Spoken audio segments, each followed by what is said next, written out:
কবরের জীবনটা আসল জীবন। বিশ্বনবী দোয়া করতেন, আল্লাহুম্মা ইন্না নাউযু বিকা মিন আযাবিল কবর। আল্লাহ, আমি আপনার কাছে কবরের আযাব থেকে পানাহ চাই, কবরের আযাব থেকে বাঁচতে চাই। এই কবরের মধ্যে অনেক ফিতনা হবে, অনেক সুয়াল হবে। কবরে প্রশ্ন আছে না নাই? কথা বলেন। প্রথম প্রশ্ন জিজ্ঞেস করা হবে, মার রব্বুক, তোমার রব কে? বলেন, আমাদের রব কে? ওয়া মা দীনুক, তোমার ধর্ম কি? বিষ্ণুবীর চেহারা দেখিয়ে বলা হবে, তাআরিফু মান হাযার রাজুল, এই লোকটারে চিনো? আমরা কি বলবো? আমরা চিনি, উনি আমাদের প্রিয় রাসূল মুহাম্মদুর রাসূলুল্লাহ সাল্লাল্লাহু আলাইহি ওয়াসাল্লাম।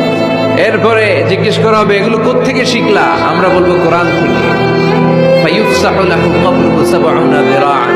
সুন্দর সুন্দর উত্তর করতে পারলে আপনার কবরটারে ৭০ হাত লম্বা করে দেওয়া হবে। ইফতাহু লাহু বাবুন ইলাল জান্নাহ, জান্নাতের দিকে একটা দরজা লাগিয়ে